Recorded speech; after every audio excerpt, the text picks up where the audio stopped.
My name is R. Nalishwari. I am coming from Tankwada ZPPHS school. నేను తయారు చేసిన project solar model village.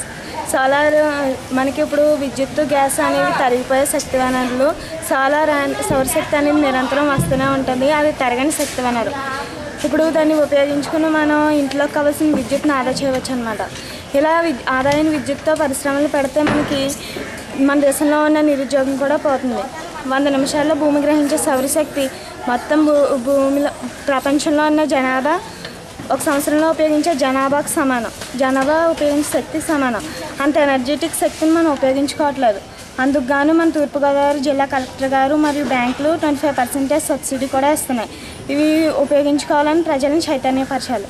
అలాగే మనకి ఇప్పుడు ఈ మోడల్ విలేజ్లో మనకి ఇంటిపై భాగాన్ని ఖాళీగా ఉంటుంది. అలాగా ఖాళీగా ఉంచకుండా మనకి ఇప్పుడు నేల కొరత కూడా ఎక్కువగా ఉంది. జనాభా ఎక్కువ పెరుగుతున్నారు. అలా కాకుండా మనం పై భాగాన్ని కూరగాయలు పెంచుకున్నట్లయితే మనకి కూరగాయల రేట్లు చాలా ఎక్కువగా ఉన్నాయి.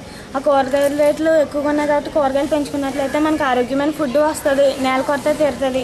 అలాగే మనకి కావాల్సిన ఆర్థిక లాభం కూడా కలుగుతుంది.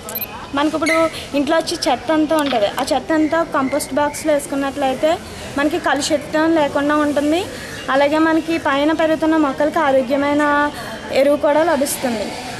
అలాగే మనకి వర్ష నీరు పైనుంచి పడుతుంది. పడి ఇప్పుడు సిమెంట్ రోడ్లు ఎక్కువైపోతున్నాయి కదా, అవి డైరెక్ట్గా సముద్రంలోకి వెళ్ళిపోతుంది. అలా కాకుండా మన ప్రతి ఇంకుడు గుంటలు కానీ తీసుకున్నట్లయితే అవి భూమిలోకి వెళ్ళి భూగర్భ జలాలు పెరిగి మనకి పంటలకు ఎక్కువగా నీరు లభించడానికి అవకాశం ఉంది. అలాగే మనకి భూగర్భ జలాలు పెరిగి భూమి వేడి తగ్గుతుంది.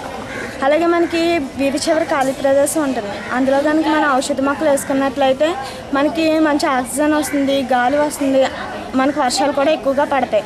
అలాగే మనకి ఎటువంటి సైడ్ ఎఫెక్షన్స్ లేకుండా ఉంటుంది. ఇప్పుడు హాస్పిటల్కి వెళ్ళామంటే చాలా ఎక్కువ బిల్లులు అయిపోతున్నాయి. అలా కాకుండా ఈ ఔషధ మొక్కలు కనుక పెంచుకున్నట్లయితే వాటిని ఉపయోగించుకుని మనం మందులు తయారు చేసుకుని మనకి ఆరోగ్యవంతంగా ఉండడానికి సహాయపడతాయి.